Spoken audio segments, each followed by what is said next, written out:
Япон улсын нийгмийг цочирдуулсан хэрэг гарсан. За тэгээд энэ 3 сарын 23-наас эхэлтэй бөгөөд одоо энэхүү дээр гарч байгаа зурагт дээр гарч байгаа хүүхдийн алга болсонтой холбоотой энэ талаар би ерөөсөө бичлэг хийхгүй байсан. Тэгээд учир нь юу вэ гэхээр мэдээллүүд нь дахин шинжлэгдээд, солигдоод, өөрчлөгдөөд цагдаагийн газраас мэдээлэл нь болохоор ингээд гинт хувираад өөр шинэ мэдээллүүдээр ингээд шинжлэгдээд яваадсэн. Тэгээ гадуур ингээд маш олон хуурамч янз бүрийн мэдээллүүд цацагдаад тэгээд маш юм эрсдэлтэй байсан. Тэгээд маш амар өндрийг авсан хүн болгоны анхаарлын төвд байсан одоо сэдв байсан. Тэгээд тийм учраас одоо цагдаагийн газрын мэдүүлэг шүүх шинжилгээ зогсон болтоогүй гэд маш олон асуудлууд байсан учраас ерөнхийдөө тодорхой хэмжээнд энэ асуудлууд тодорхой болсны дараа одоо баримт нотлохотойгоор энэ бичлэгүүдийг одоо хийж нэгтгэж оруулж дүгнэж оруулъя гэж бодсон байсан. Тэгээд цагдаагийн газар болон одоо шүүх шинжилгээ за тэгээд хэрэгтэнгийнх нь одоо өөрийнх нь мэдүүлэг за тэгээд шин мэдээллүүд орж ирсэн учраас яг юу болсон бэ? Яагаад Японд ингэж бүр ингээд түүхэндээ байгаагүйгээр ийм амар далаацтай тэгээд ийм асар том өндөр бүрэлдэхүүнтэй баг ажилласан. Тэгээд энгийн 90 хайх ажиллагаа энэ бол ерөөсөө биш байсан. Тэгээд Японы ингээд кейжнер болон одоо ингээд маш том одоо бүр ингээд цагдаа шүүх за тэгээд одоо онцгой байдал болон одоо иргэний одоо дотоодын хамгаалах хүчин тийм ээ одоо цэргийнхэн гэсэн үг. Гэт энэ баг бүрэлдэхүүнээс дээшээгээ бүр дахиад давсан одоо өндөр одоо Японд ерөнхийдөө хүн алга болсон тохиолдолд одоо шүүх, эмнэлэг, онцгой байдал, цэргийнхэн, цагдаагийнхэн одоо дүүрэг одоо тухайн мууж хөдөөнийх нь цагдаа нарт иргэд тайдаг бол энэ удаа ерөөс тийм байгаагүй. Тэгээ яагаад ийм болсон? Яагаад энэ хүртэл явсан? Гэт энэ бүх зүйлийн ард бүр ингээд маш олон ингээд тайлагдахгүй, одоо хүртэл тайлагдаж амжаагүй асуудал байгаад байгаа. Тэгээд ямар ч байсан энэ бүх сэдвүүдийг би багтаагаад одоо орцсон байгаа мэдээллүүдийг эхнээс нь сүүл хүртэл нь одоо хамгийн одоо зөв дараалалт нь яг оруулаад ингээд цаг хугацааных нь мөчлөгөөр нас ингээд бүгдийг ард урд нь оруулаад ингээд та бүхэн тайлбарлаж өгье гэж бодож байна. За тэгээд энэ дээрээс юуг анхаарах хэвээр. За тэгээд гадуур ингээд амар худал мэдээлэл явуулна. Зүр гэр бүлийн хүчирхийл яасан ийсэн ингэсэн тэгсэн гэд. Тэгээд янз бүрийнхээр ингээд хүмүүсийн уянгийн халил оруулаад бүр ингээд одоо өөрчлөөд ингээд байснасаа бодитоос ингээд шал өөр сэдвүүд ингээд амар цацагдаад байгаа болохоор энэ дээр нь одоо нэгдсэн одоо баттай ингээд бичлэг хийж одоо хүргэе гэж бодсон байгаа. За тэгээ бүгдээрээ бичлэг рүү орцгоё. За хүүгийн алга болсон өдөр бол 2026 оны 3 сарын 23-нд байгаа. Хамгийн гайхмаар нь энэ өдөр нь тухайн хүүгийн сургуулийн төгсөлтийн баярын өдөр байсан. Хүүгийн аавын мэдүүлснээр бол өглөөний 8 цагт одоо хойд аав нь хүүхдээ сургуульд нь ойрхон байрладаг сургуулийн талбай одоо хажуугийн авто зогсоол дээр буулгасан гэж мэдүүлсэн. Тэгээ тэнд машинтай ирсэн хүүхдүүд бууж сургууль руугаа 150-аас 200 м газар алхаж одоо сургууль дээр очдог газар байгаа. Тиймээс ойролцоогоор 8 цаг 00 минутаас 8 цаг 05 минутын хооронд хүү ганцаараа сургууль руугаа алхсан байх ёстой гэсэн үе байгаа. Тэгээд гэвч энэ үеэс хойш хүүгийн дүрс одоо ямар ч камер дээр харагдаагүй, сургууль руугаа орж буй бичлэг байхгүй. Тэг хинч түүнийг тэрнээс хойш олж хараагүй. 8 цаг 10 минутаас 8 цаг 20 минутын үед одоо өөр эцэг гэхийн тэнд очисон машинуудын хар хайрцаг болон буугаад алхаж очисон бусад одоо төгсөгч хүүхдүүдээс асуусан ч хинч хүүг олж хараагүй байсан. Аавынх нь машиныг ч олж хараагүй гэсэн. Тэг маш олон тэнд байсан өөр машинуудын хар хайрцагыг шалгасан ч одоо хин ирсэн гэх ямар ч одоо нотлохоог олж чадаагүй. Энэ бол бүр анханаас аав нь үнэхээр сургууль дээр нь хүүхдээ хүргэцсэн үү гэдэг одоо том эргэлзээг үүсгэсэн. Тэгээ энэхүү 10 минутын асуудал нь сүүлдээ ор сургахгүй болсон 10 минут гэж хэлэгдэн маш ноцтойгоор анханаас одоо шалгагдаж эхэлсэн юм байна лээ. 8 цаг 30 минут энэ үед багш ирц авах үед хүү байхгүй байсан. Тэг хүүг сургууль дээр ирээгүй байна гэж багш тэмдэглэн үлдээсэн байсан тэр цаг мөчид. Тэг сургуулийн камеруудад ч хүүгийн дүрс огт байхгүй байсан учраас одоо гайхсан гэж байгаа. За тэг мөн урьдчилаад хүүг алга болдог өдрийн маргааш нь болох 24-ний өдөр гэр бүлээрээ одоо аялалд явах байсан тул хэсэг хугацааны чөлөө авсан байсан. Одоо эцэг гэх нь тэрийг нь сургууль нь 23-ных нь өдөртөө андуураад гэрийнхэн төлөө одоо залгаж ярихдаа маш одоо цаг алдсан гэдгээ өөрсдөө багш нар нь сургууль нь хүлээн зөвшөөрсөн байгаа. Сургуулийнх нь болохоор 9-өөс 10 цагийн хооронд одоо гэр бүлтэй нь холбогдож эхэлсэн. Тэгээ хүү ирээгүй болохоор эхлээд сургууль нь гэр бүл рүү нь холбогдсон боловч одоо аав нь сургууль дээр нь хүргэж өгсөн гэж хэлээд одоо өөрсдөө хайлаа гэдэг зүйлийг хэлсэн байгаа. Тэгээд гэр бүл хүүг олж чадаагүй болохоор одоо сургуулиас холбогдсон 30 минутын дараа цагдаа руу холбогдсон баримтаар нотлогдож байгаа. Ийхүү энэ өдрөөс хойш 3-7 хоногийн турш хайх үйл ажиллагаа үргэлжилсэн. За тэгээ энэ хооронд юу болсон бэ гэхээр 3 сарын 23-наас 29-ний хооронд хамгийн ихний маш том хайгуул эхэлсэн. За тэгээд энэ үед нь болохоор зөвхөн цагдаа, галын алба, сайн дурынхан ажиллаж исэн. Ашигласан зүйлүүд нь болохоор дрон, үнэрч нохо камертаагаар ингэж хүн болон ингэрийн камертаагаар ажилласан. Тэгээд ой мод, гол, зам, сургуулийн орчинд тойрноор нь хайсан боловч тэнцэнс нь ямар ч хүүгийн холбогдлолтой мөр олдоогүй. Хүн болгон эргүүлд гарахтаа камер зүүдхийн шалтгаан нь болохоор хэргийн явцад болон хэргийн дараа өмнө ямар нэгэн байдлаар тухайн явж исэн газрууд нь гинтийн өөрчлөлт орсон уу, шинж тэмдэг нь өөрчлөгдсөн үү гэдгийг баримт болгож үлдээхийн тулд гэж ерөнхийдөө ийм хайгуулын ажилд хүн болгоно заавал баримтжуулах зорилгоор камертай явдаг. Видео бичлэг бол худлаа хийхгүй гэсэн үг. 3 сарын 29-нд нэг зүйл болсон. Тэр нь хүүгийн цүнх нь олцсон.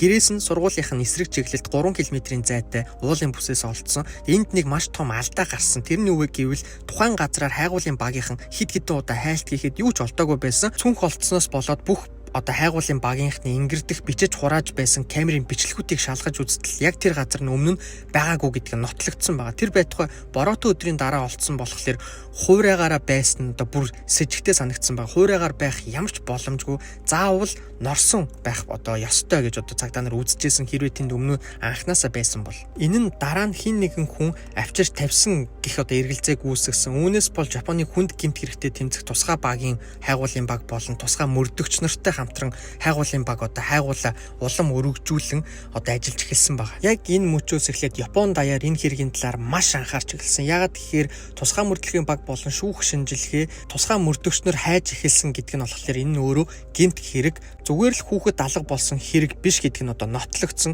Эдгээр хүмүүс нь заавал 100% нотлоготой баримттай байгаа тохиолдолд зөвхөн хөдөлдөг мөрдөгч нарын бүрэлдэхүүн байгаа. Үүнээс хойш нэг удаа хүүгийн гэрийн ойролцоо ууланд гинтийн нууц яаралтай хайгуулын ажлыг хийсэн байгаа. Түүний дараа цагдаа нар мэдэгдэл хийх зүйл байхгүй гэж хэвлэлийнхэнд үр дүнгийн талаар огт мэдэгдэл хийгээгүй. Тэгэд энэ мөрдөлтөй холбогдлолтой мэдээллүүдийг хэвлэлээр бүх зүйлийг эрэлт зарлах нь хэрэгтэнд хэрэгэ баллах боломж олгоно хэмээн чухал мэдээллүүдийг үүнээс хойш огт ил зарлаагүй. Маш нууцаар ажиллаж болоод дууссаны дараа л цагдаагаас той мэдээллүүдийг өгч байсан. За тэгж байтал 4 сарын 12-нд цүнхтэй ойролцоо биш шал өөр газраас хүүхэд өөрөө тайлж хайсан мэт огт харагдаагүй тийм гутал нь олцсон баг. Гутал олцсон газар анх удаа хайгуул хийсэн байсан. Тэгээ эндээс хэргийн маш том сэжвэрийг барьж авсан мэт хайгуулын багийнхан шөнө нь гинтийн хайгуулыг дахин улам олон хүний бүрэлдэхүүнтэйгээр эрчимжүүлж ажиллаж эхэлсэн. 4 сарын 13-нд буюу маргааш нь маш харамсалтай цочирдон мэдээг гарсан нь юу вэ гэхээр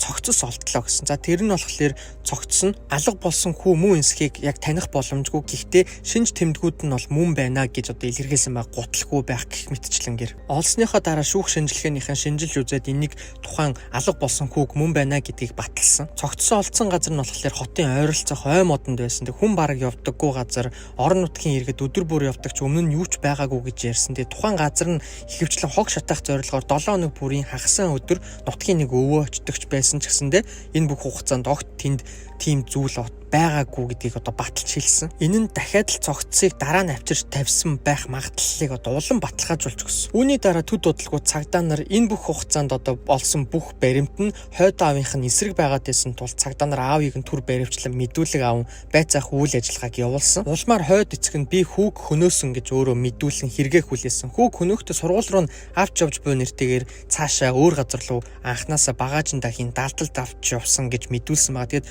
уг хэргийг хэрэг үйлдсэн газараа очсныхоо дараа хүүг боомлж хөнөөсөн гэсэн. Тэгээ шүүх шинжилгээгээр ил шарах сорвгүй байсан хэмээн баталсан. Дээрээс нь цогцыг машинаараа зөөж олон газар байршуулж байсан гэж бас хэрэгээ хүлээсэн байгаа. Тэгээ хүүг машинаараа хайгуулын багийн яг эсрэг тойргоор баригдахгүй тул дахин цогцыг зөөж байсан гэсэн. Энэ хайгуулаг зориуд төөрөгдүүлэхт оролдлого байсан гэдг нь баттай болсон. Мөн хамгийн аимшигтай нь хойд аав нь энэ бүх хугацаанд хүүгээ хайж буй зурагт хуудсуудыг гадуур таран хүмүүсээс тусламж хүсэж байсан. Хүнээс гарч болох үйлдэл мөн эсгтэр одоо болтол бүх хүн гайхширч байгаа. Хамгийн ноцтой сэжүүрэн цагдаа нар хүүгээ хайх зураг өмсөж байсан хувц зэргийг тусгаалan онцолж авсан зураг байсанд нь анханасаа цагдаа нар сэжиг аваад эхний өдрөөсөө л аавыг одоо сэжиглэж нууц давхар мөртлөг явуулж байсан байна лээ. Хэрэгтэн гарах гарцгүй болтол нь хөдлөшгүй баримтууд цуглуулад барих зорилготой байсан учраас энэ хүртэл нууцаар ажиллаж байсан байна лээ. Тэгээ мөн хэргийг одоо илрүүлдэг өдөр хуурамчаар хайгуул хийн гэж одоо хуурамчаар зарлаад